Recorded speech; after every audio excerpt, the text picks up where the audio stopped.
I have one solution. Just get me on the team and put me in the corner. I can still shoot it.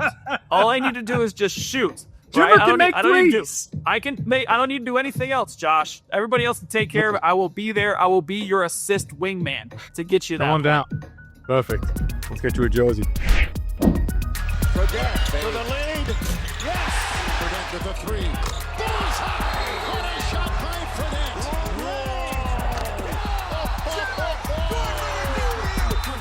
The boy gave us more trays than He's got his J back, folks, and the eye of the tiger. You're tuned in to Built from the Logo with Jimmer Fredette. We are rolling. I am Spencer Linton. He is Jimmer Fredette, and together we are Built from the Logo. Great to have you with us for our deep range conversations about life inside and well beyond the world of sports. Jimmer, I'm hearing rumblings of you accomplishing something in a sporting element on a golf course that maybe you've never done before. What's the background here? Okay, so went golfing for the first time this year. It's probably the first time I've golfed in about a year. Now, wait a second. Were you golfing or playing golf? Gosh, we just talked about this. Yes. I was playing the game of golf. Okay, Spence. Unbelievable. Do we have to get into this already? We have to get into this already? I don't even want to tell you the story anymore. Oh my goodness. Wow. All right. So as I was saying, I was playing the game of golf and, I was super, super excited to get out there and play. We had, me, my friend Trevor, and my friend Brennan, they're all part of the course. It was not a great day for your boy. Okay, let's just put it that way. Things were not going well. Like I said, I hadn't played for a while. It was just the hook. It just wasn't great. But I played 9 holes, the back 9. It's the harder of the two, of course. Okay. On 17, I hit it into the sand. Okay, it's par 4. I hit it into the sand. I was in the sand a few times that day, and it was a deep sand chip shot. Okay, and I absolutely just sunk that chip from the bunker. It was incredible. Hold out and saved par. Saved par. It wasn't like I was getting an eagle or a birdie. I saved par with that putt. That's how well my day went for your boy. But it was an incredible shot, and it's shots like that keeps you coming back playing golf, right? You hit one good shot, you're like, all right, I think I could do this. And it was good momentum going on to 18, did pretty well. I think I parred 18 as well. So I got par leaving, which makes me want to go back and play more. And that's what the game of golf does for you. So I've had, an eventful last weekend. It was great. It's a very real element in golf when you hit that good shot, especially late in the round, that makes you think, I might be able to do this. Oh, I'm going to be great at this. Next round, I am going under par. That's how it works. That's what you think, and it does not happen. I won't ask you what you shot on the day. We'll just focus on holing out from the bunker and a par finish. Well done. That's scrambling, my friend. Scramble drill. It was north of 50. Okay, I don't care if you ask me. It was north of 50. There you go. Set the handicap, and then as you get better, you become a huge boost to your sandbagging group later on. You can become a huge weapon. I am actually. Get asked a lot, but yeah, don't do it very often. Well done, Jimmer Fredette from the Bunker Logo, holing out late in his round. If you can't tell, we like to have a good time on this podcast. In fact, the primary purpose is to uplift, educate, and entertain, often combining sport and faith with an array of topics. We focus on impactful moments, experiences, and decisions that have shaped the lives of Jimmer, myself, and most definitely our MVP guests, like broadcasting superstar Noah Eagle, who joined us on the last pod, who talked about the best advice he ever got from his dad, Ian Eagle, who just called the Final Four in the national championship, en route to Noah becoming his own version of an elite sports broadcaster. What a journey for Noah. His voice is incredible. His knowledge is next level. And I cannot believe the statistical acumen that dude has, especially in the NBA. Oh yeah, he's an NBA guy too. He talks about that where he loves the game of basketball. It's always been his first love. He's a commentator for the Brooklyn Nets. Still, he's been a huge New Jersey / Brooklyn Nets fan for a long time. He loves our guy Yegor. We talk about him as well. It was an awesome interview. He's just so fun to talk to. I mean, we went deep on that interview. It was like over 50 minutes, I think, with Noah, because it was just packed with good stuff, and we couldn't cut any of it. It was amazing. So. Awesome stuff. Really enjoyed it, and I'm excited to continue to hear him call the playoff games. He's doing a great job.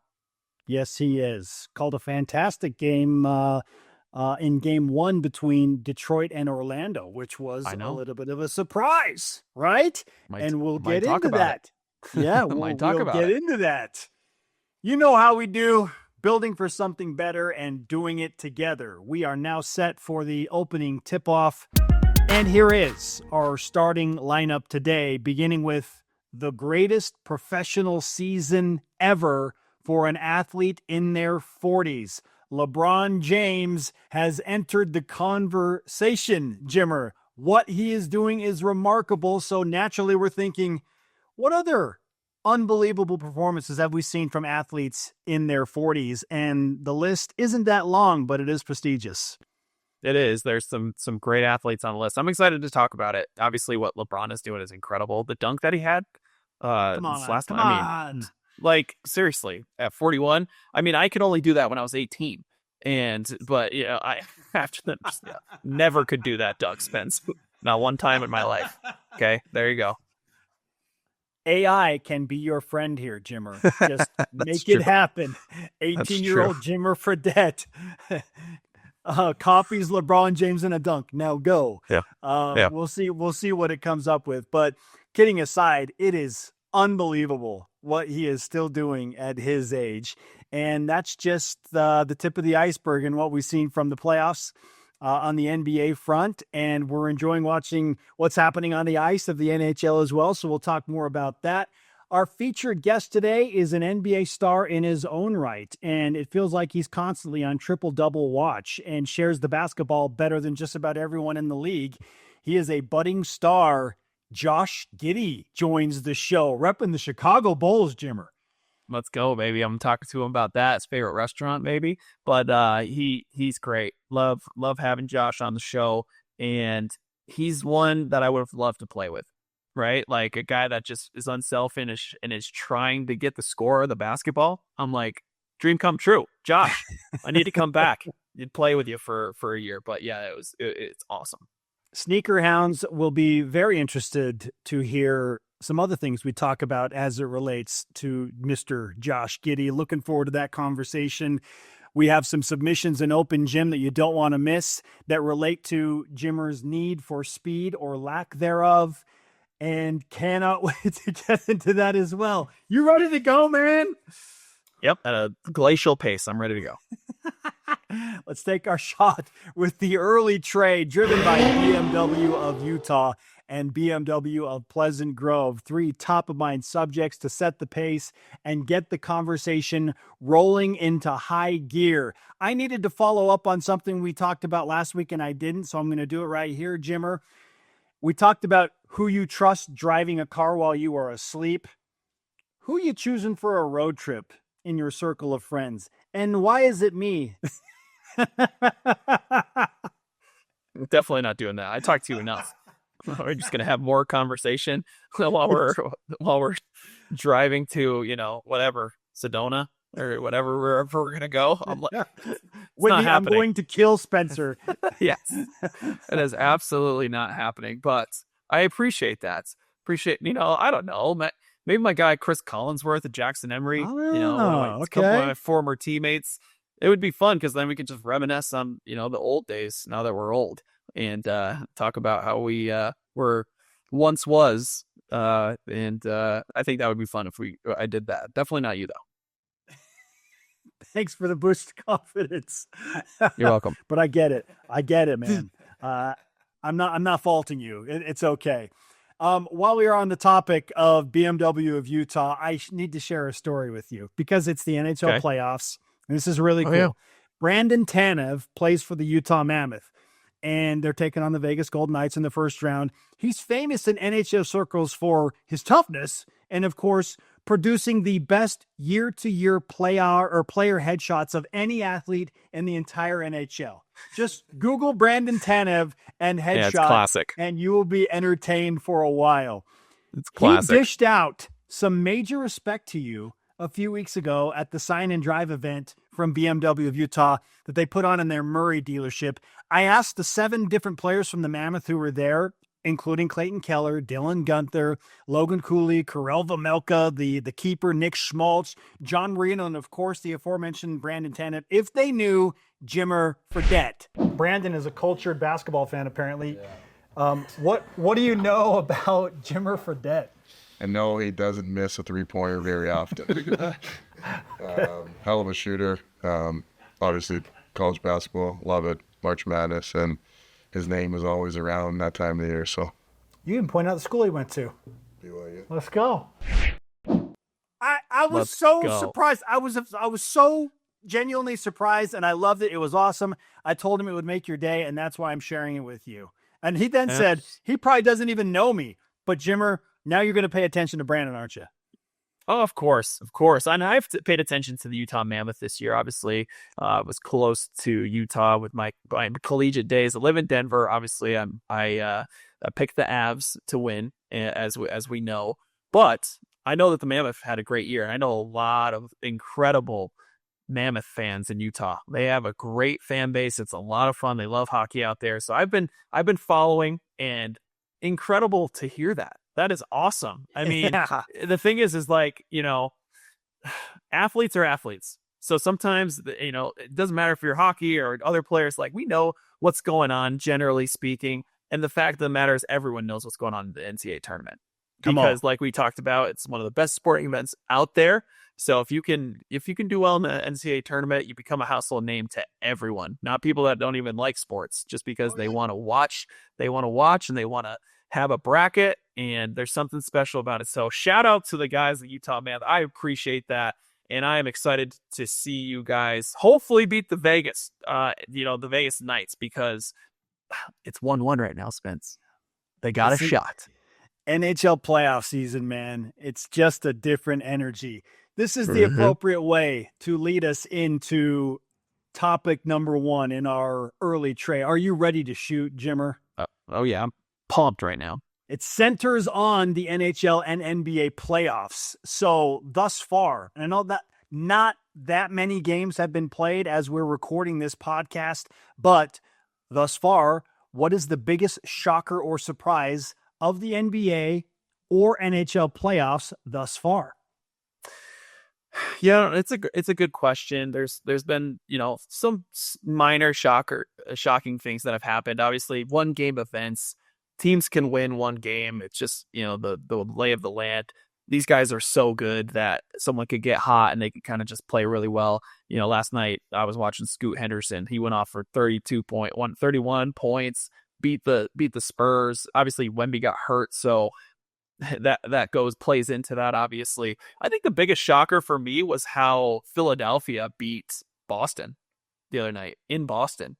That's a great win for Philadelphia. People have been writing them off completely, of saying, hey, like, these guys, no Embiid, Paul George just getting back. Boston's been playing great basketball. They got Tatum back. A lot of people thought that could have been a sweep. Now, I still think that is probably a 5-game series, maybe 6. We'll see. But the way that they won was a little bit concerning for the Celtics, just because of the fact, like, Derek White hasn't been shooting the ball super well, and they're kind of leaving him. And if he's not shooting the ball super well, Peyton Pritchard, if he's not shooting the ball really well, could get weird. Some of these other guys, it could get weird, because Tyrese Maxey, that guy is a great basketball player, and he is hard for them to guard. They don't have a guy that could really stick with Tyrese Maxey and VJ. They both had a huge game. So it is a little concerning. Obviously, I still think that, like I said, the Boston Celtics are going to win. But that was my biggest surprise, because I don't think anybody had any expectations for the 76ers to even win a game against the Boston Celtics. So that's my pick. Okay. I'm going to add a few more to the mix. Yeah, of course. Notably, the Orlando Magic beating the Detroit Pistons in game number 1 on the road. Always interesting to see a team that's had to go through the play-in format just to get it right, get in the playoffs. They did it, and now they're competing, and they won a game. That's tough to do. It is. It's tough to do. The thing about it is that in my opinion, this is not a great matchup for the Pistons. And because the Orlando Magic are just as big and physical as the Pistons are. And the Pistons kind of have been doing that throughout the season. They beat people through physicality, Jalen Duren and Isaiah Stewart and these guys. But the Orlando Magic are huge. Their lineup is big, and they are playing with some confidence right now. And when you look at it, if you were in a time machine and you came out and you were just like, okay, I'm watching, I don't know anything about this sport, and I'm just watching the Orlando Magic and the Detroit Pistons play basketball, you would probably think that the Detroit Pistons has more talent on their basketball team than the Detroit Pistons. So, which is really interesting to see. And so that one is a little less surprising to me, only because I think Orlando, like, we all thought they were going to be good beginning of the season. Maybe they're just all of a sudden healthy and putting it together. They're peaking at the right time. So we'll see. Maybe it shouldn't qualify as a surprise based on that logic, right? You just pointed out, it's still 1-8, but I understand. Yeah, I understand what people think. So right. I mean, an 8 seed going through the play-in scenario, like winning game 1 on the road, which was called by our guy, Noah Eagle. I know. Really, really fun game. But I will say this, maybe the biggest surprise of all on the NHL or NBA side, Jimmer, is the way that LeBron James is playing right now for the Los Angeles Lakers. Have the haters finally pushed him to another level where LeBron has gone to just, for lack of a better phrase, screw you mode, and he's making it about, him and the Lakers in the playoffs? Because it feels like he's gone to that next level right now. It's pretty impressive. So it's been interesting with LeBron this season. He's been trying to figure out his role, and that's weird to say. He's one of the greatest players of all time. But at the same time, Luka Doncic is on the team, and Austin Reeves have been on the team. And those guys are 2 elite scorers, and specifically with the ball in their hands. And he's done an amazing job of finding that role of that third player and not having the ball in his hands as much this year, which for him, kudos to him. He's found a role. He was really successful at that role towards the end of the year, and that's why they were playing such good basketball. Now, both of them are out, and they said, hey, LeBron, we need you to be LeBron again for a couple of games, like for a series, whatever it is. And he said, gotcha. Okay. No problem. Game managed the heck out of those games. Like, that guy is, he has his own pace. He always has. He controlled it. He got guys shots that needed to get shots. Luke Kennard's been playing great. Marcus Smart's been playing great, but that's because of what LeBron James is doing. And athletically, he looks as good as he has in several years. Man. Like, his pace getting down the floor on a fast break, you still don't want to get in front of the guy. It's really amazing what he's doing at the age of 41. And I am just kind of mind blown because you've never seen this in the NBA before. No one's ever seen this in the NBA before. That takes us well into the teeth of topic number 2. In the spirit of LBJ, LeBron James, and his post-40 playoff awesomeness and career, what's the most impressive season you have ever witnessed from a pro athlete in their 40s? Oh, man, there's a lot of good ones, and we could talk about the names as we go through it. I think I would probably have to go with Tom Brady. I mean, he won a Super Bowl at the age of 43. With a different team. He went to a different franchise and did it. And just won a Super Bowl with the Tampa Bay Buccaneers. I mean, at 43, that's not like 40. That's 43. It's like to be able to do that and lead a team and to win an NFL championship, Super Bowl right away. I mean, it's hard for me to find another better season. Now, there's some seasons that I think could be comparable or close to, but I think that's the best season I've seen. The physical demands of the National Football League are extravagant. So to get to that stage of your career, be healthy enough to feel good and confident enough to not just, to lead your team to a championship, let alone just like survive the season is wild. So it's hard not to want to lean towards that because it's such a physically demanding sport. Tom Brady with a new franchise leaving New England and winning a Super Bowl, that's going to be tough to beat. And he'll be a GOAT forever in that football conversation. Some other names have come into the mix.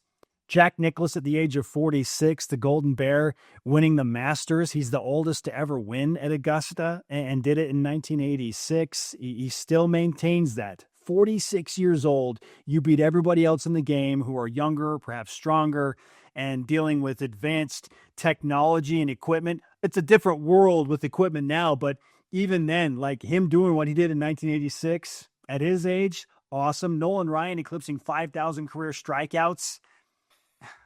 And then like fighting dudes on the mound. I mean, guys are angry and rushing him on the mound, and he's just got old man strength and he's just pounding on guys. Like, I love the Nolan Ryan Express story. I think that is fantastic. Mike, of course, the GOAT Michael Jordan played well for the Washington Wizards in his own right. So really fun conversation. Who else would you like to add to this? Well, just one thing on Nolan Ryan. At the age of 44, he had a 2.91 ERA and threw a no-hitter. At 44. Maybe that's the winner. That's what I'm saying. He's Tom Brady. He's absolutely up there. Now, it's the physicality of football is different than the physicality of baseball, but you got to keep that shoulder good for that long, and he was throwing heat still at that time. There's a few other pitchers, like Randy Johnson had a great year at 40, and so Roger Clemens, he was a Cy Young Award winner at 41. So I mean, there's some other great, obviously we're missing some people, but it's a fun conversation to have. And I think LeBron James is right up there because of how many games are played. And no one has ever seen it. Like Tom Brady, no one's ever seen it from the NFL. On the NBA side, no one has ever seen this at this age for a basketball player to do this. So it's incredible. I would love for people to join that conversation and submit for our open gym commentary. What other athletes over the age of 40 in a professional venue are the best at what they've done and have impressed you the most? Tony Hawk might come to mind in professional skateboarding for looking at extreme sports. I know that when you get into skiing and some of these other Olympic sports too, like it can be it can be very, very impressive. So fun conversation that I'm sure we will add addendums to as we move forward. Yeah, for sure. And one other one that I do want to shout out, Serena Williams. Oh, yeah. Serena Williams at the age of 40. I mean, she's still crushing. Australian Open semifinalist. I mean, still was ranked at the top 10, had an incredible season. So, I mean, Serena Williams is absolutely up. Her sister Venus obviously is up there too. She was playing until she was like 43. Yes. So there's some incredible women. Diana Taurasi also had some great seasons after her age of 40. So yeah, there's some others out there that can go at the age of 40 and above. I guess we need to call out Lindsey Vonn as well for winning that World Cup event at 40. Yeah. And getting back into the Olympics before going through just a brutal injury, but still the fact that she won that alpine skiing event and qualified for the Olympics at her age is absolutely incredible. Fun conversation. Like I said, it will continue. And we'll add addendums with your commentary. Submit them at Jimmer FTL, Instagram, X, TikTok, YouTube. We'll find your comments and bring it into the conversation. Okay.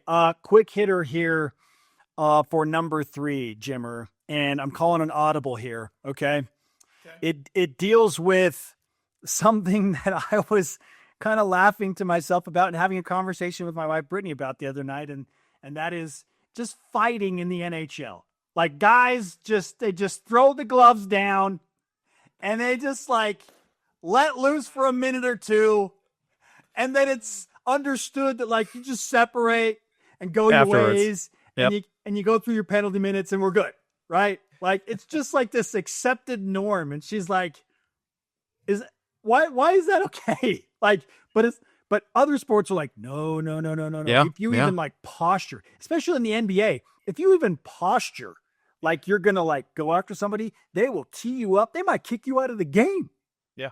It's so different. Didn't used to be that way in the 80s. Oh my goodness. A little So different. this is a ridiculous question, but Jimmer, if you could institute governed fighting into a professional sport that is not hockey, which sport would you choose and why? That you would see him drop the gloves, get frustration out for a minute or two, and then we're good. My goodness. This is a fun question, and was not prepped on this one either. So I'm On going purpose. at this just On going purpose. at this straight up. You know what? Tennis.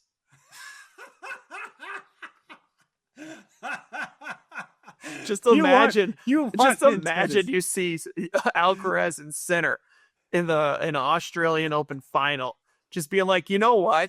I don't like you right now. I'm calling a timeout. We are coming to the net, and we are getting gloves on, and we are going after it right now because I am so frustrated that I can't get it past you, and you're hitting that unbelievable topspin right now, and it's just happening, right? Like that would be some entertainment if you saw tennis, which is a very gentleman's sport. Such a gentleman's sport, like so never would taboo happen to do anything like that. But if you saw it in tennis, it would be entertaining. It would be entertaining. Like easy answers like football. Obviously, they're basically doing stuff like that in you know what I mean.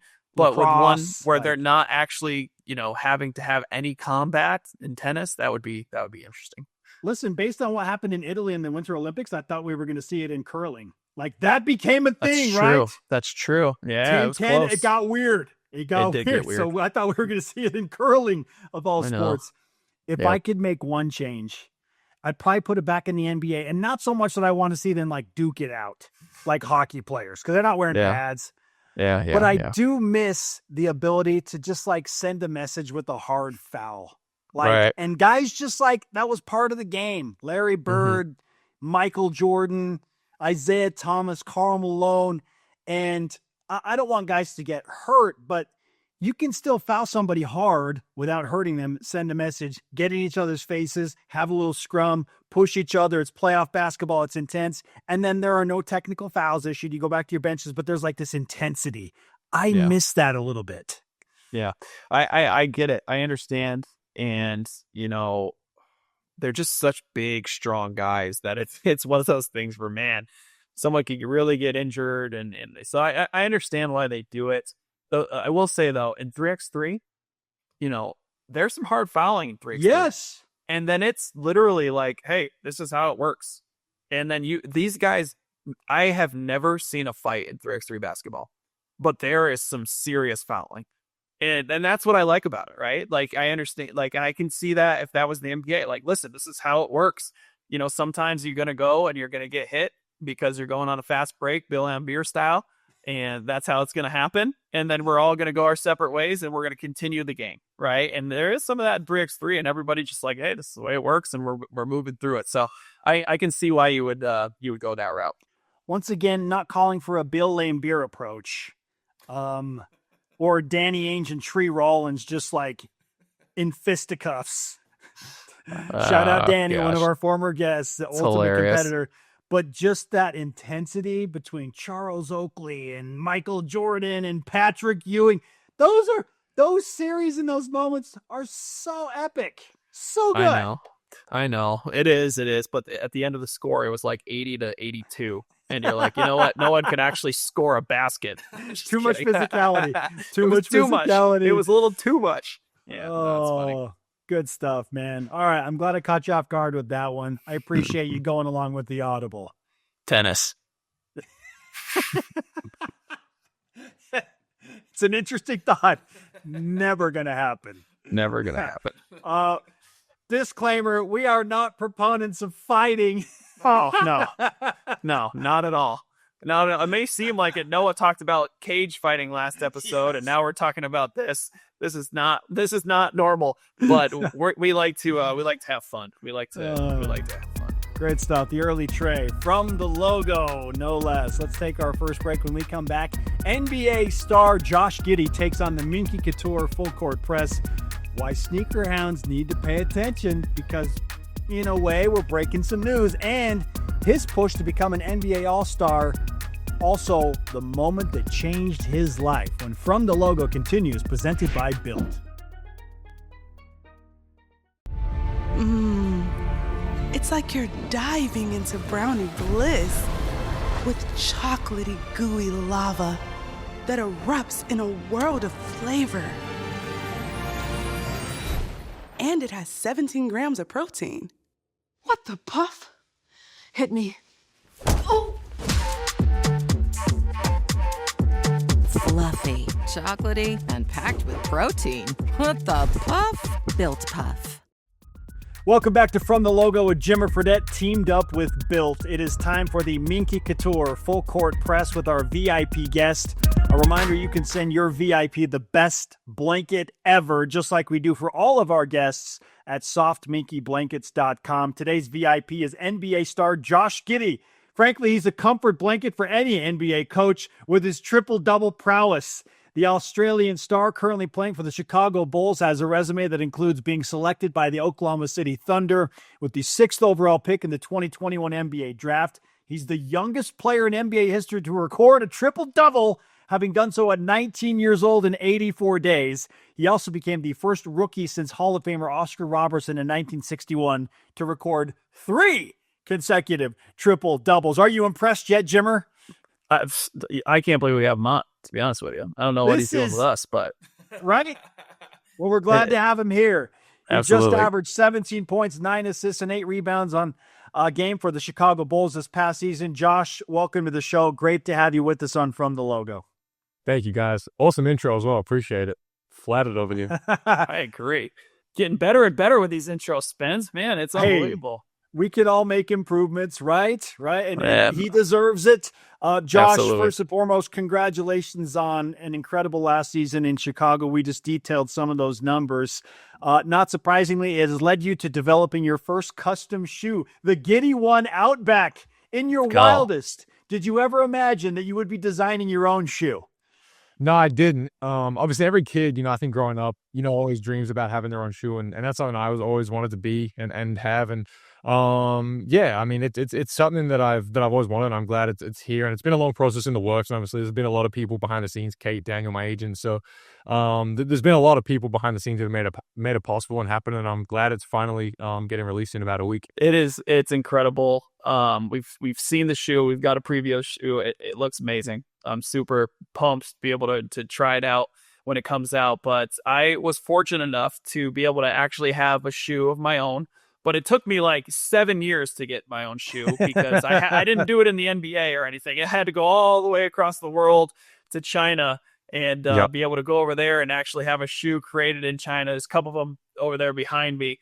And it is an interesting process. How was that process for you? And what were like the most important things for you in the design process?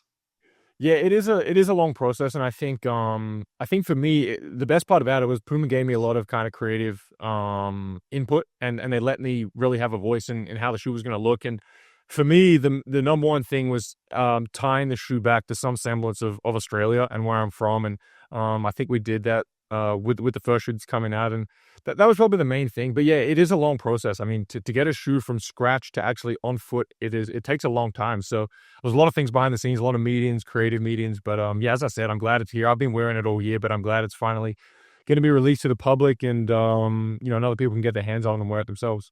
Josh, what was your favorite part of the creative process going through this? Because there are so many specific details. Yeah, I think the in-person stuff, like getting to see it for the first time, getting to hold the shoe in my hand was pretty special. I still remember it when I was in Chicago with Kate, and some of the Puma reps were out there, and we finally got to actually hold the shoe and see it for the first time. And that was when I really knew, and I really could kind of see it come into life. So, the process is great, but a lot of it early on is all, through Zoom calls and you're seeing things through a screen, but to actually hold the shoe and see it in person was a pretty cool thing for the first time.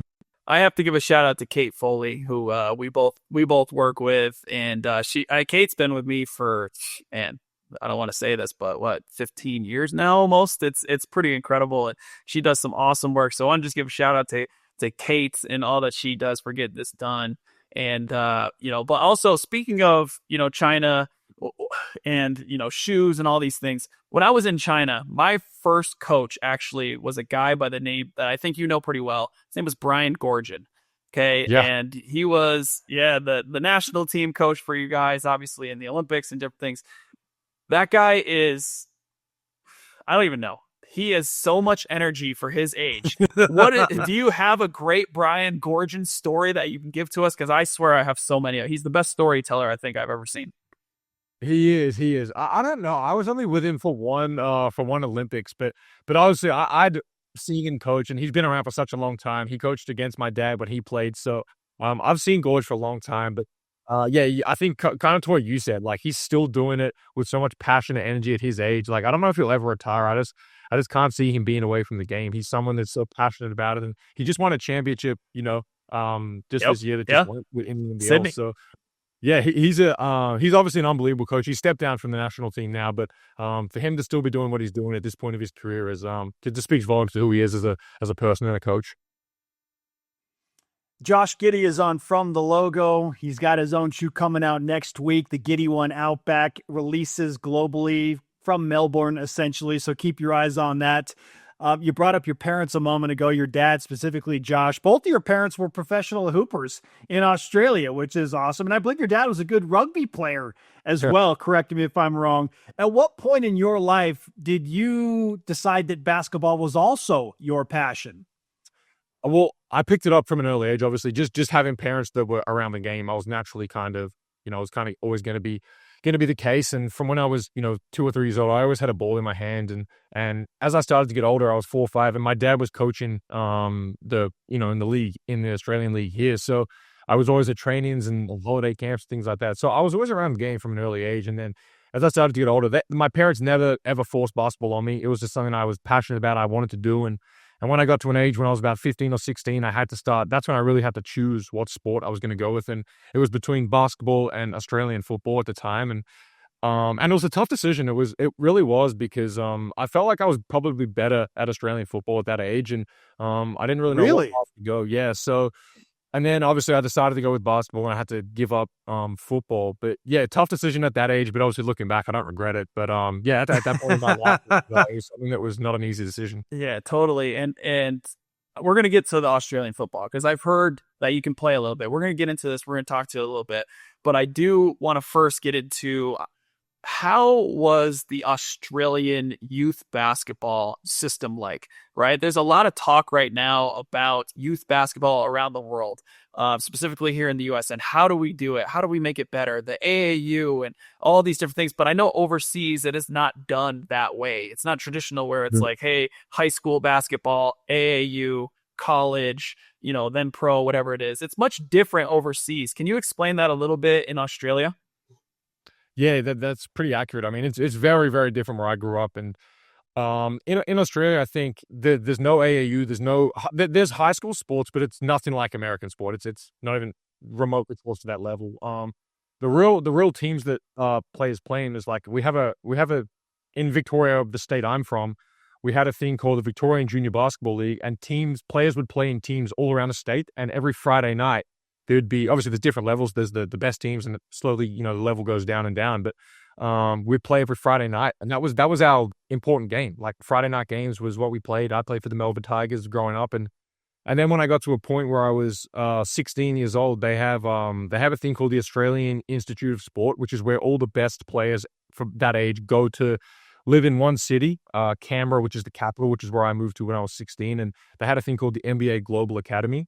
And I went there for 18 months. So the Global Academy was based in Australia, and I used to bring in players from all around the world. And there was probably 15 of us, and we trained, and we basketball was our focus. We lived in a really remote kind of part of the country, Canberra. It's the capital, but it's a smaller, more boring kind of city. And we lived there. We went to school together. We all lived together. We trained and lifted weights and did everything like that. And it was like an academy. And that's probably the highest level of basketball you could be at in Australia as a junior. And that's the pathway I went through. And then from there, we that academy used to do tours around the world. We used to go to different places and playing tournaments and different games and things like that. But yeah, the Australian junior basketball circuit is just completely different to what it looks like in America. Wow, the journey is a fascinating case study. And now you're taking your role and using it to develop basketball in Australia with something called Courtside, which is just such a unique approach to help youth basketball players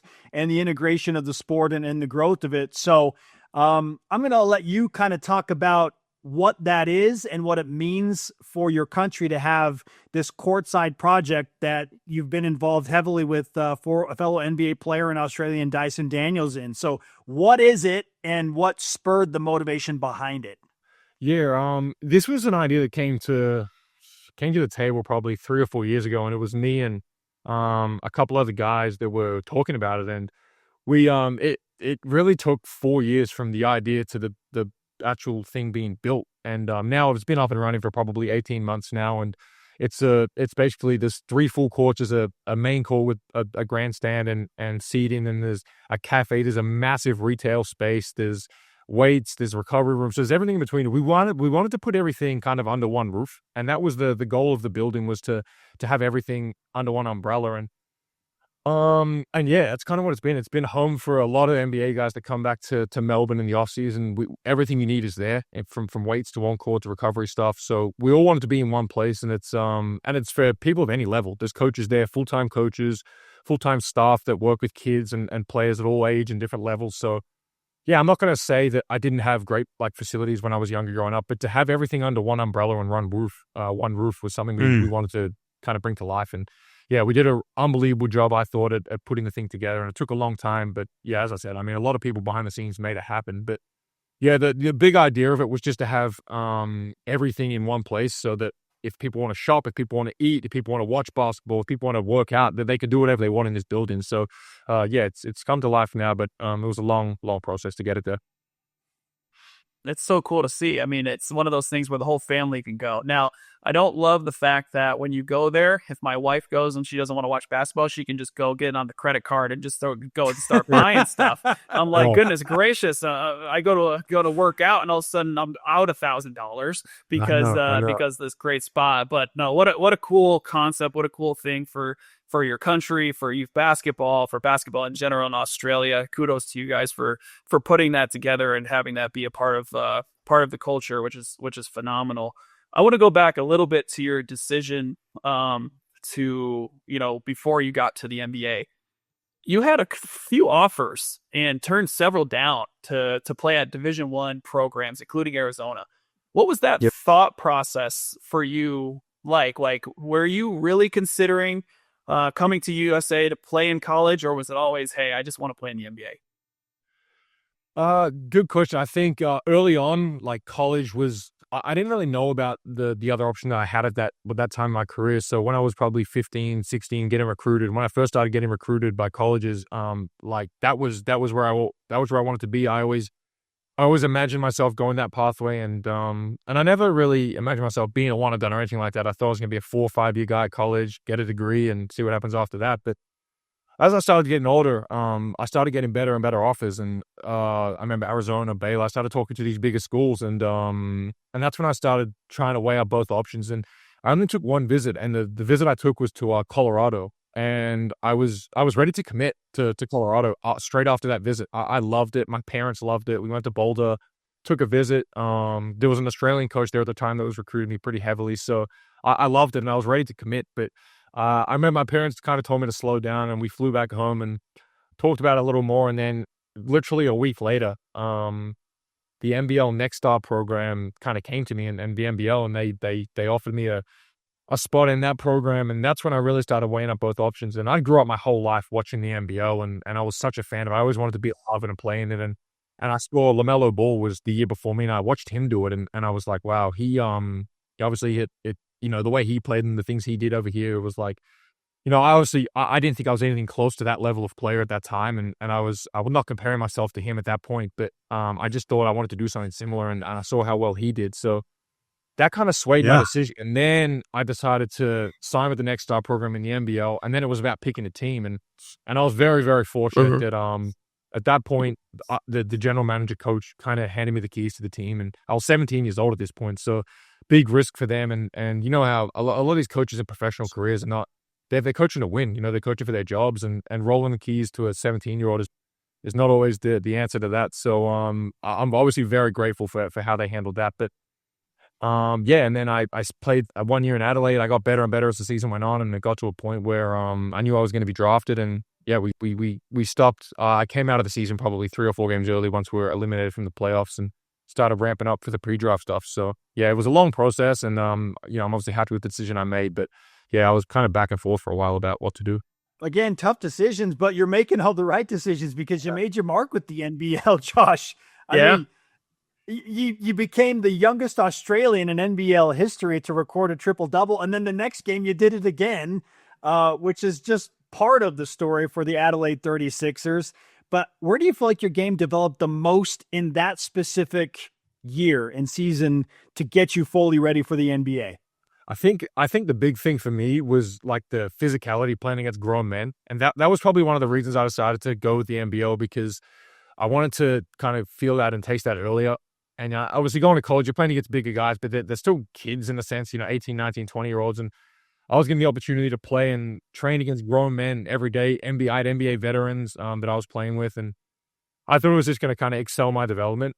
And, once I got to the league, it wasn't foreign to me. I was used to playing against bigger guys, stronger guys. So I'd had a year of it under my belt. So it wasn't something that caught me off guard once I got to the NBA. So that was the big thing I felt like I developed. But also like how to be a professional. I probably didn't realize the little things that went into it. I would go to training, and as soon as coach would end training, I'd be straight out to my car going home. Like I didn't stay around getting extra work. I didn't do the little things I needed to. And I finally, towards the end of the year, I had vets, telling me that, at the next level, this is the thing that starts to separate you. So yeah, it took me a while, but I thought it was an unbelievable year for me in terms of learning, being able to grow as a 17, 18-year-old and really learn how to be a professional. It's such a different game when you're playing against grown men. It just is. The little tricks that you learn, the physicality, it just gets you ready a lot faster than you would think. And the NBL it's a great basketball league. It's just getting better and better. I remember I had an opportunity actually to possibly go play in Australia for Adelaide. Actually, for Adelaide, they were hitting me up like, hey, you want to come play? And I really thought about it pretty hard, just because the basketball is great, the living is amazing. I ended up going back to China just because the money and the contract is so different. And I think honestly, a lot of kids would have continued to go down that path and play overseas right after high school instead of going to college if NIL didn't happen. And now NIL happens, and now all of this money is in college basketball. Now they're pulling kids, over to the US. But I think that would have kept going until that happened. But such an interesting situation that you had to do, but it's very normal for people overseas. That's how it kind of works. You go, you play professionally, and then you're fortunate enough, to get drafted into the NBA. And now that you'll go back to that draft night, you get drafted, like we said, 6 overall to the Oklahoma City Thunder. What are the realities of kind of handling being drafted as a lottery pick and having some really big expectations, specifically coming from another country and then going over and representing your country in the NBA? How was that for you? Yeah, it was a big challenge, and I think obviously the NBA stuff, but I think just moving across to the other side of the world without knowing anybody. I didn't know anyone that was in Oklahoma when I went there. It was so foreign to me, just the living in America part. But I think the draft only worked out for 2 teams. I did a workout with Golden State. I did a workout with Oklahoma, and they were picking at 6 and 7. So they were the only 2 workouts I did. I didn't do the combine. That was kind of just a wrap, because I thought for me, like that wasn't going to help me playing in a 5-5 scrimmage at the combine. It's just my type of game is not suited for a pickup game like that. And I didn't think it was going to help me. So I did 2 workouts with Golden State and Oklahoma, and on draft night, I thought that was probably right at the top of my range, 6 or 7. I thought it was probably too high for me. I wasn't going to go that high, but both the workouts went really, really well. And I had no idea on draft night where I was going, and I'm sitting there at the table, and then the cameras start to go to the table that they think the pick is going to be, and I'm sitting there, and at pick 5, a few cameras are hovering around, and then pick 6 with about 30 seconds on the clock, all the cameras came to our table, and I had no idea. I didn't have my phone with me. I didn't want to get it spoiled. And once I saw all the cameras starting to come over to the table, I realized that was probably going to be the pick. And yeah, got drafted there, flew out to Oklahoma the next day. And it was kind of a whirlwind, that whole 24, 48 hours. I went so quickly. And Yeah, obviously I'm very, very grateful for OKC and taking me my time there. But yeah, the whole draft, the pre-draft process is such a busy time of the year for players. And yeah, it's something you only get to do once, so you enjoy it. But yeah, the draft night was definitely a special night I'll never forget. I love that you're using context clues of cameras just like gathering around your table. Like, I think this is going to be it. Must be it. oh my gosh. But what were the emotions like for you when you had your name read? What was that like? Yeah, I mean, it's hard to really recall. I feel like I blacked out. I don't really remember exactly how it was. And I remember obviously standing up and hugging everyone at my table and then walking up, but the whole thing feels like a blur. It went so quickly, and I tried to when my name was called, I tried to just soak it in, but I just felt like it all went so quickly. And yeah, obviously that's something that happens once. You never get that again. And it's a moment that you cherish. And I was grateful to have family, friends, there at that table with me, and I could share the moment with them. Oh, that's so good. It's such a fun night. I remember being in that draft room and shaking. At that time, it was David Stern's hand back in the day, and now it's Adam Silver. But what a special moment for your family, for your friends, just everything involved. It was, yeah, it's really a cool moment. And Josh, like you're at 9.1 assists per game, which is unbelievable. Obviously, ranked third in the NBA. Overall this past season, behind Jokic. And then behind Cade Cunningham. What do you think it's going to take for you to lead the league next year in assists, man? We got to get there. We got two to jump. You can do it. I know you can. Yeah, no, I agree. I think I've probably cutting back on the turnovers is one of them. I was high in assist, but I was also very high in turning the ball over. So taking care of the ball a bit better. A lot of them are. Yeah, you're right. A lot of guys that handle a lot are probably high in the league in turnovers, but that's one area I got to clean up. But yeah, I think a lot of it is just getting guys the right looks. Some nights you're gonna have 15 assists, some nights you're gonna have 4. The ball going in or out the hoop is out of my control at that point. So some nights guys get hot, make a lot of shots, and it makes me look good. And other nights, we have off shooting nights. So we all do it, and I just gotta deliver the ball to my guys where they want it, and they take care of the rest. I have one solution. Just get me on the team and put me in the corner. I can still shoot it. All I need to do is just shoot. Jimmer can make threes. I don't need to do anything else, Josh. Everybody else can take care of it. I will be there. I will be your assist wingman to get you that. Come on down.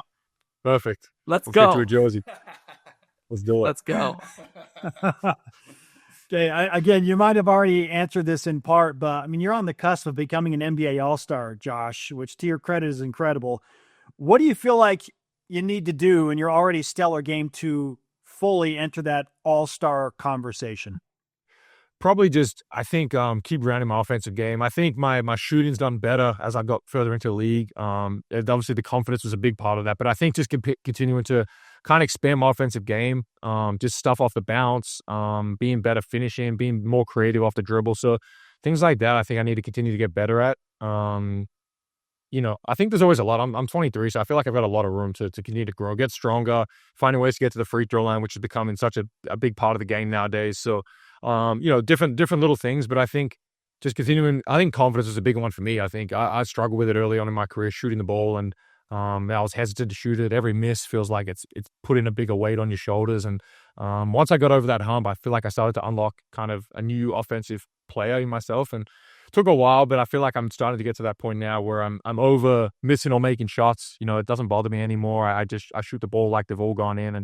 And Jimmy, you could probably speak to this better than I could as an elite shooter. Like, when you start missing a couple as a guy, it starts to weigh on you. And I started to feel that the pressure of it all. And then guys are daring you to shoot, and that starts to become even more pressure. So, I've been through it in terms of shooting, but yeah, I think I'm over that hump now in terms of confidence, and I feel like I'm at a point, where I'm really happy with it, and I let shots fly, miss or make. I'm ready to shoot the next one. That's the mentality to have right there. My brother used to tell me, as a basketball player, you have to have short-term memory loss, right? Exactly. And what I mean by that is you have no idea if that last shot went in or not. The next one is going up, and it's going in. And I know I can see that in your game now, right? Being able to be fearless of shooting that basketball when you're open. That's what your team wants. That's what teams expect. You expect it. It's awesome, and I love to see that progression, in your game. Josh, you're one of only 6 players in the NBA history to have 25 or more career triple doubles already. Obviously, before turning 24, man, how do you feel about the prospect of possibly retiring in the top 3 of career triple doubles, man? Like, there's an incredible list there. I'm going to speak it into existence. And, there's obviously the other part of this question is, what is it like getting a triple double? I don't think I've ever done it. I don't know if I passed enough, Josh, but regardless, or I wasn't tall enough to get rebounds. What does that feel like? Yeah. Yeah, it's cool. I mean, it's something that it's always just come naturally to me. Like, I've always been a bigger guard, so rebounding has been something I've always loved to do.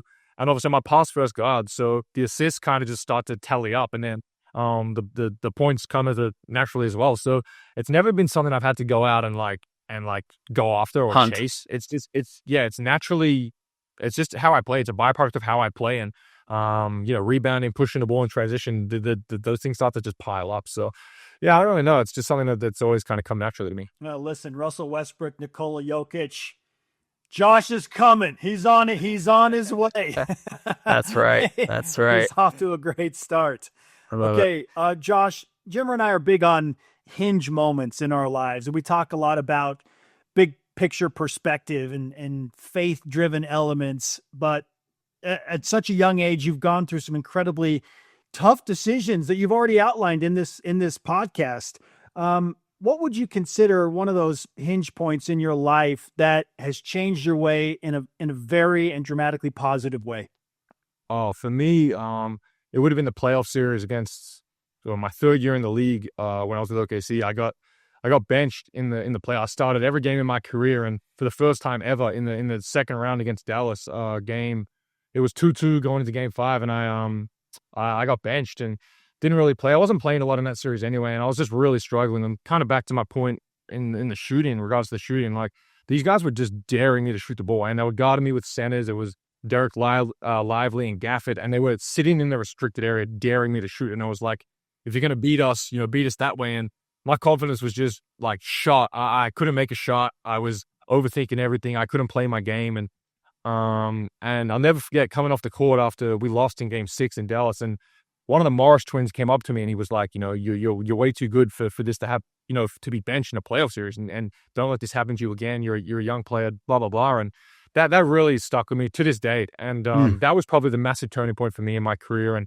it was like, you don't want to be played off the court in the playoffs. And I got played off the court. I felt like I was out there hurting the team more than I was helping us. And that summer was such a big summer for me in terms of working. And obviously shooting was the massive emphasis, and it was a big talking point. But there was a lot of things confidence-wise that I had to fix. And that was a massive turning point for me, that playoff series and going into summer. So I got traded to the Bulls at that summer. And I wanted to kind of make a vow to myself that what happened in that series would never happen again. Wow. I really want to build off of that real quick with that change in situation that you did have, right? And I feel like it was one of those rare trades where it actually worked out really well for both teams. Now, usually you see in a trade like, hey, one is a winner, one is a loser, and it's kind of clear. In this one, it was kind of a perfect fit for both teams. You going to Chicago, they needed a guy like you. Caruso obviously going to OKC, they were ready for a guy like that. What was that change like for you? Did it feel like a breath of fresh air where it's like, hey, it's a clean slate, and now I'm going to go out there and I'm going to do my thing?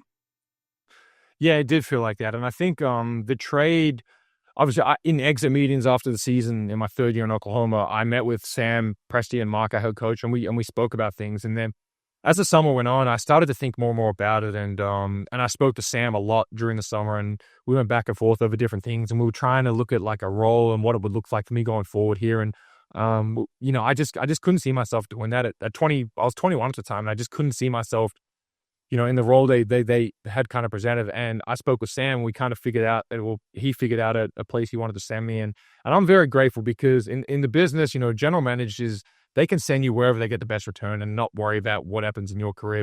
But I obviously very, very grateful for Sam. He sent me to a place where I was going to be able to play and have an opportunity to be the best version of me. And obviously he got a great piece back for his team in Caruso. So yeah, Jimmy, to your point, I think the trade did help both teams. Caruso was probably a much better fit for OKC than I was. And then Chicago was going to give me an opportunity to be who I am as a player. So Yeah, it was a breath of fresh air, but not in the sense of I needed to get out of Oklahoma. I absolutely love my time there, the people I get to play with, and the people I got to work with every day. So, but I think the change was needed for me to be able to unlock kind of that player of me that I believed I was. And, as you said, it kind of worked out for both teams. They obviously won a championship, so they're never going to look at the trade and think, oh, we didn't win that trade. But, I think it helped both teams. Josh Giddey is with us on From the Logo with Jimmer Fredette. Well, at least one of those notable results that happened from your trade between Oklahoma City and Chicago is you show up with the Bulls and you produce one of the more memorable buzzer beaters in NBA history, Josh. Like, it was one of those where I saw it and I watched it like 25 times in a row because I could not believe the sequence of events that went into it. And then I'm looking at both bench reactions and I'm seeing JJ Redick just like, incredulously try and process what you just did to his Lakers. What is the most memorable aspect of you knocking down that 47-footer for Chicago to beat the Lakers after they had just taken the lead? Yeah, that the shot, the half court shot gets a lot of attention, but I think there was a lot of things before that had to go right for us to even have a chance to win it. Like we were down, I think 8 points with 15 seconds left, and we hit a three. Then I got the steal off the inbounds, gave it to Kobe. He hit a three. It was tied, and then Austin Reeves hit the layup. We spoke about it after that timeout that we had no timeout, so if they scored, we had to go. And he made that layup with, I think, 3 seconds on the clock, and I was trying to get it inbound to Kobe, but as he went to backlet, he kind of tripped, and I threw it up the sideline to Pat. He got cut off, and he threw it back to me, and I was going to try to get as far down the court as I could in those 2 seconds, but LeBron and I think Luka was standing right at the half court line, so I had nowhere to go, and I had to just let it fly. But the shot went in, and that was probably one of the more like when it left my hand. I know everyone says this when it leaves your hand, it feels good, but that one really did feel good, and I left my follow through up the whole time, and it was just one of those cool moments. And obviously, do it against those guys building was pretty special. That's so fun. It's one of those things, like, people don't realize this, but NBA players, after shoot around before games like all this, they practice those half court shots. You shoot that shot all the time, right? Like, you're always doing that, and it's a less unfamiliar shot than you would actually think. Obviously, it doesn't always go in, but guys are better at it than you think about it. That is unbelievable stuff. We just want to do a few quick hitters here, Josh, before we get out of here, and we appreciate, obviously, like you said, the time that you've spent with us here today, but who is the toughest guard to someone who is the toughest person to guard in the NBA? God, I would say Luka. I'd say he gave us 50 and 45 this year, so I'd probably say him. Not a bad game, not too bad, not bad games there. Goodness gracious. All right, next quick hitter for you, Josh. What's the favorite venue other than Chicago that you've played in your NBA career? Madison Square, no question. That's everyone's answer. That's my answer. I mean, gosh, it's got to be the right answer. Everyone says that. Best dressed player on the Bulls. I'll say Modest Pizzelles. Okay. He's got a little swag. I love it. Yeah. Okay. Chicago known for great food, Josh, undoubtedly. But can you find Australian cuisine anywhere in Chicago? You can. There's a couple cafes that are in the city that I've been to. Then I don't really know if they're they have Australian names, but I'm not really sure how much of the cafes are actually Australian. So I've been to a couple places, but it doesn't really resemble home as much as I thought it would. Doesn't hit home. Okay. Well, in lieu of that, what's your favorite restaurant in Chicago right now? There's a place called Tre Dita, which is my absolute favorite. It's an Italian spot. Kind of like overlooking the city. It's overlooking the river. It's a beautiful spot. So pretty fancy, but yeah, it's my favorite restaurant. So I heard you're a huge fan, of AFL. Okay. Yep. Who's your favorite AFL team? And then after that follow up, are you into the NFL at all? Favorite AFL team is Collingwood. And NFL, I am a massive fan. I was when I first got to America, I didn't know really what it was. I knew what it was. I didn't understand the rules or anything. And then the Kansas City Chiefs were the closest team to Oklahoma, so I used to go to the games. We used to quickly fly in, watch those games, and fly back to Oklahoma. And I became a massive Pat Mahomes fan. So that was where I started to follow the NFL a lot. And I've always loved the Chiefs and loved Mahomes. But yeah, now I love it. I play fantasy. I'm a massive NFL fan. I watch it every Sunday. I don't leave out. I love the NFL now. Oh, if you're in fantasy football, you are absolutely all You're in. in. We got to let Andy You're in. Reid know. Andy's been on the pod with Jimmer and I before, the head coach of the Chiefs, so we'll let him know that he's got a huge fan in Josh Giddey. Yeah. All right. Last question for me, Jimmer and Josh. This is because we have been told that you love cars. And Jimmer recently revealed he's never driven 100 miles an hour or more in a car, or 161 kilometers per hour for our international crew. I'm a So safe what's guy. your pitch? What's your pitch to get Jimmer to drive a Hyundai at some point, Josh? Exhilarating feeling. I think that's really the way I can pitch it. It's an unbelievable feeling. I mean, obviously, on like a back road, you don't want to go on like a, where it's busy or anything like that. But I think the feeling, put the windows down, the breeze, like, I don't know, it's a good feeling. I enjoy it. Spencer is trying to peer pressure me into going 100 miles per hour at some point in my life. Listen, Spence, like I told them before, I haven't seen a speed limit over 80 miles an hour. Okay, what do you want me to do over here? Not important. Listen to Josh. Unbelievable, Josh. Find a back road. Find a back road, and you're good. Last question from me, and we'll get you out of here. Who's better at footy, you or Dyson? Oh, me. And he would say him, but it's the answer is really, The answer is really you. Why is that? Yeah. Why would he say him? I know he's got confidence, but yeah, that's why. I mean, that's why he's got confidence. That's but it. It's a little misplaced. That's it. Yeah, it's not really close. Yeah. I love it. Josh, you've been more than gracious with your time, man. We've really enjoyed the conversation and love everything that you're doing, especially with Courtside, which, by the way, is the biggest basketball facility in all of Australia. So there's that going as well. Can't wait to see your shoe, try it on, and watch you continue just an incredible NBA career. Congratulations to you, and thanks for the time. Appreciate it, guys. Thank you for having me, and appreciate all the kind words. What is up, everybody? First of all, I want to sincerely thank you all for the viewers and the support that we've had through the podcast. It's been amazing. We've seen unbelievable growth in our community, and just wanted to thank you all for the support. And of course, thank you to our sponsors, Built, Spilt, Mickey Couture, Wilner and O'Reilly, BMW of Utah, for a successful first season. It was absolutely awesome. And a big thank you to our collaborators, especially WOODN GRAIL. We had over 1,000 entries for our very first giveaway, so I just wanted to say thank you for that.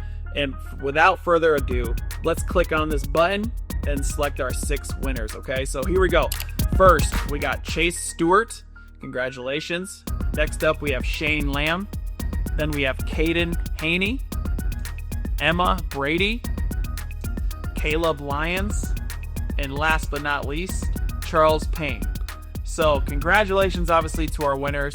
If you didn't win, don't worry. This is the first of many. It's just the beginning. We'll have signed merch. We'll have from the logo swag. We'll have all these different things. So much more coming. Stay tuned. Again, we appreciate your support.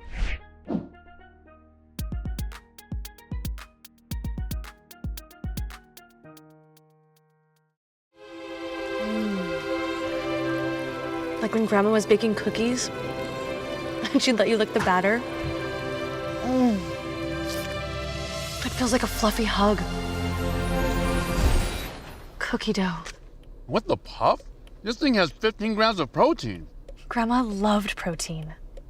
So, this is your stop. Fluffy, chocolatey, and packed with protein. What the puff? Built Puff.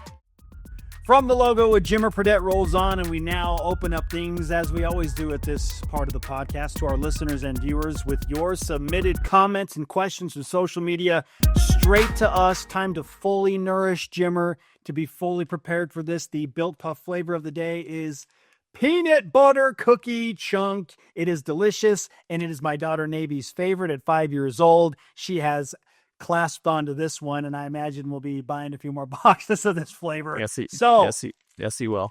Get nourished. You will. Let's go. Get Start nourished. us off, bro. Start us off. Built it out. Love it. All right. So the first one that we have comes in on X, and this is funny. I'm not gonna lie. It's at Craig the Randall on X. Okay, this is talking about my slow driving. Okay, and Spencer, kind of responds to this this X. He says, haha, it all depends on where and when, using situational awareness to make it a safe, unforgettable 0 to 100 mile per hour acceleration, right? They're talking about this is fun, right? This is fun stuff, but you got to do it situationally, okay? And Craig the Randall, he says, still remember my father-in-law, father-in-law, asking me about driving across Montana in 1996. Mm-hmm. There was no daytime speed limit there at the time, which I had no idea that. First of all, that's a good tidbit. So here's a little conversation that he had with the dad. Dad, what is it like going 90? Me, not sure, but 120 was incredible. Dad, that's my daughter in the car with you. Me, she enjoyed every minute. That is the story that he threw to us on X. Incredible stuff. Oh, that is so funny. The father-in-law is probably like, you need to break this off now, right? This guy seems a little too comfortable, a little too loose with his driving ability. And, that's a good way to get in the doghouse with your father-in-law. I mean, come on, man. Goodness gracious, but that is so funny. I love it. Would Whitney enjoy the idea of you accelerating to 100 miles an hour and surprising her? Or do you think it would be so genuinely shocking she'd be like, Jimmer, what are you doing? She'd love it. She would absolutely love it. Like I said, she messaged on Instagram on that post. She doesn't do a whole lot of comments on our stuff. She commented on that one and said, I hit 100 regularly. She is an absolute speed demon. She loves going fast. So if I did it, she's always trying to get me to go fast. And if I did, she would absolutely love it. So strangely, after viewing this podcast, your insurance agent has raised your rates. No, I go slow. They're probably like, this guy's responsible. This guy is Whitney. Not being peer pressure. You balance it out. Yeah, we balance it out. For Whitney, yeah, that's true. All right. Yeah, that was great stuff. Okay, this so next funny. submission from at is it Jia Chang 23? Okay, so a few weeks ago, she said, tell us at least one story from Macau, China. You had to have seen something cool. What can you tell us about Macau, China? You said it was kind of like Las Vegas, yeah? Macau, China is an interesting place, that's for sure. I had been there. It's really close to Hong Kong. It's about a 45 to 50 minute drive. Now, has to be over a bridge. There's a bridge, or you get there by the ferry, right? It's in its own little island. And it's not, you don't have to have a visa, like a Chinese visa to go there. You just have to have a passport, just like Hong Kong, right? So it's a little easier to get there for Americans and foreigners. And it is literally the Vegas of China. And I had no idea when I got there. Like the Wynn Palace is there, MGM Grand, the Venetian, like all of these things. And I get there and I walk out of my hotel room, and what do I see as soon as I walk out of my hotel room? A replica of the Eiffel Tower. Like literally, it is almost as tall. It's not quite as big, but it's fairly big. And Big Ben is on the other side. And these are all hotels, and they're beautiful, and they're brand new, and there's people all over the place, and they're trying to make it like a mini Vegas strip, which is pretty impressive. And you go into these these hotels, and there's some great food. I mean, they got a lot of American food there, like Shake Shack was there, Cheesecake Factory was there. We had Five Guys, like all this different stuff. So it's not like, you're eating well if you're an American over there. But when you go into the casinos and you try to get into the actual casino portion of it, like you have to first go through like security. It's not like Vegas where it's just open. You have to kind of walk through security. Now they don't do like an amazing job of like checking you down or anything like that, but you still have to walk through a checkpoint basically. And there's people there kind of monitoring. You walk through that thing and you walk onto the floor. In my experience, it was like dead silent. Like people were actually, it's like in Vegas where they're at the craps table or doing something crazy and they're like yelling, screaming, and having a good time. These people were there to gamble. Like, they were there to gamble in silence and in peace. Like this was what it was for. And I was not expecting. I was sitting around. I was like, this is eerie. This is not what I was expecting. From a Vegas of China. I thought it was going to be very, very much like that. But it was definitely a different vibe. I will say it's pretty cool. It's a pretty cool place to see. There's, like I said, there's a lot to do. they have a lot of fun things going on for kids, water parks, a lot of entertainment, stuff like that the kids can do. So a lot of people go to the vacation there just because it's a fun time for the family. So interesting spot, but enjoyed being out there. I've been out there several times now, so it's a pretty cool place. From the logo with the silent gambler, Jimmer Fredette. Yes. I stay away from that floor, man. I got on that floor one time and I was like, I'm actually going to walk around now. I'm going to walk around every time now. Was that more weird than the absolutely vacated gambling area of the cruise ship that you and I were on last April? That was hilarious.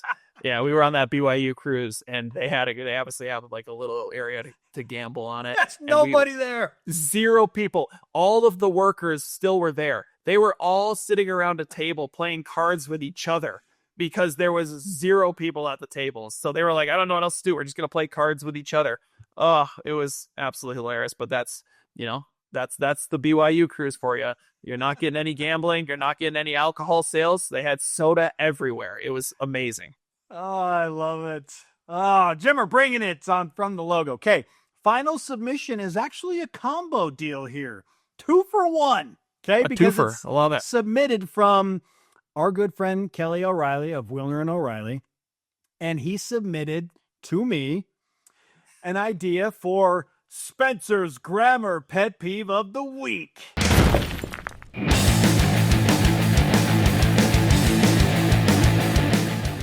All right. Kelly has to, he can't do this to us. He can't feed into this. It's amazing. Kelly said, for your podcast, in your grammar section, please address how sports announcers and athletes say length and strength. They say length and strength. Bugs. Okay. This isn't that far off of what we talked about on a previous podcast when I talked about height and height, because height is not a word. It's not, but sports announcers sometimes say, oh man, the height of that team is very impressive. Right. A little bit different here, but we do have to be fair because some of this is just dialect. Like, depending on where you grew up in the country. It's true. Some people will just say length and strength. Yeah. But in the spirit of solid grammar and doing and saying things the right and proper way, we need to propagate for saying the words how they are spelled. Okay? Length and strength. Remember it. Length and strength. And I don't think sports announcers have any excuse, Jimmer. I'll give it to athletes depending on where they grew up and the dialect they spoke with in their region of the country. But when you are a paid broadcaster, a professional broadcaster, you can't give into this. You can't go length and strength. Like, length and strength it is. Okay? Are you on board for this? Or are you like, no, I'm good. Just whatever your dialect is, it's all good.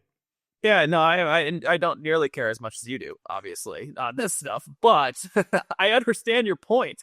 I completely understand your point because when you are a paid broadcaster, it's different, right? And the thing is that when people do hear something that is off, it sticks out like a sore thumb when you're calling a game. Yes. They remember it, and when you're calling a game specifically, and my wife is one of those where she'll hear something and be like, he didn't say that right, or she didn't say that. And they're not paying attention to the game. Or she didn't say that right, correct? And also they're like, nope, that was not the right way to say that. So I will say, in that capacity, you are correct. I am with you on that. In the day-to-day situation, like I said, it is what it is. I say, like I said, I say things wrong all the time, all the time. My wife corrects me all the time. She loves it. I'm getting grammar pet peeves at home all the time, Spence. Okay, so that's the fun time. I need you at some point, Jimmer, to deliver your grammar pet peeves. It's coming. Don't worry. That needs to happen. I got a list going on. Okay, I've got a list.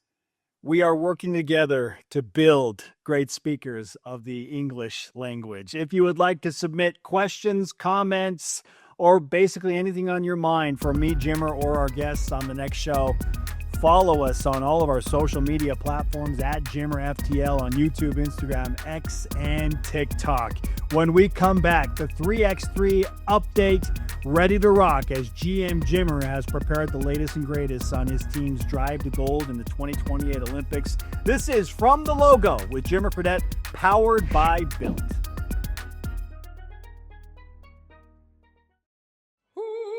The saying goes, you shouldn't cry over spilled milk. But what if the milk you spilled is spilt milk? Your favorite treat ruined by your clumsiness. And now those 20 delicious grams of day-powering protein and that perfect boost of caffeine are everywhere but where they should be. Your mouth. So cry over your spilt, turn on your sad sprinklers, then stand tall and buy a fresh spilt at a retailer near you. Spilt. Milk worth crying over.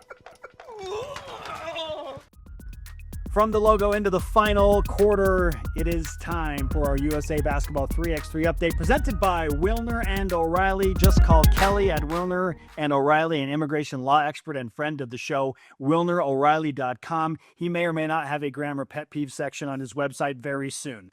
GM Jimmer has got the latest on the drive to gold in 2028, following his 3x3 teams quite literally across the globe. He is a traveling man. Plus, any other thing he wants to talk about as it pertains to the growing 3x3 trend. Jimmer, the floor is yours, my friend. Yes, today we are talking about the season opener, the World Tour opener that is happening in Utsunomiya, Japan. It is a really cool event. They have it there every single year, and it's actually a really fun, kind of interesting place. It's not huge, Utsunomiya. It's probably an hour and a half train ride from Tokyo. So it's not too far. We kind of train in Tokyo usually and then go out to Utsunomiya to play in the event. But yet, like I said, they have they're massive 3x3 basketball fans there. And there is a big league in 3x3 in Japan. It's actually the biggest league in the world. Wow. The Japanese league. And guys go over there and get paid. One of our guys, Devin Gilligan, came from Japan to play back with us this year, who's playing professionally over there. So it's a great spot. But our team, Miami, is in this event. So how this works is that the opener is actually formed after last season's top 10 teams. So if you were in the top 10 at the end of that season, you automatically get into the opener. So that's the World Tour Finals. So there's no other way to get into it unless you play really well towards the end of the season. And then they form teams, and then they're back and they are able to get into the season opener, which is it's a real honor to be in it. It's one of the biggest tournaments. They actually have a little bit of elevated money in this tournament for these guys as a little bit of a bonus. Okay. And the other thing is that if you win the event, you get an extra World Tour bid for the season. So it's a big deal. They try to make it a bigger deal to be in the opener and make you obviously play throughout the whole season to try to get into it and get into that top 10. So it's a fun event. And this year Miami is in it. They're the number 2 seed. They are behind UB as the number 1 seed. Obviously, we talked about with Serbia. Their pool is Miami, the Skyliners, and Vienna. So a little bit about the Skyliners. Skyliners is a team from Germany. Okay, so they have 3 German guys on their team and then 1 Serbian, of course, on their team. Of course. And they finished that season strong last year. A little tidbit, they beat us in the World Tour final final tournament last year. So we have some revenge on our minds, that's for sure. Match. So we're excited about having the Skyliners. That they're very good. They can shoot the basketball, physical. They know how to play. So they're a very good team. The second team is Vienna, which we used to play against Vienna all the time with Team Miami. They actually have an American that's on their team, Quincy Diggs. He played professionally over in Austria, then decided to get his passport, and now he's actually Austrian. He's playing on the Austrian national team for 3x3, and he's part of that team. They're the guys that they're pretty skilled, but they just know how to play 3x3. You would see them and be like, oh man, this team probably shouldn't be great. No, they know how to do it. They're very physical. They have all the little tricks. They can shoot the basketball, and they've played against us a lot. So because of that, we know each other really, really well. So it's always a pretty close game, pretty eventful. So that's our pool. That's our pool who we're playing this in Utsunomiya. It should be a lot of fun. Top 10 teams. So, you win that tournament, it means something. People want to start with a bang. So I'm excited to watch our group. We're prepared for it. We're ready for it. And, we'll see what happens. In the world of soccer and the World Cup, they have what they call every World Cup tournament, the group of death. And right. It's just like powerhouse teams all through the group. Yep. It kind of feels like in the pool play perspective, you're in that with some of these teams.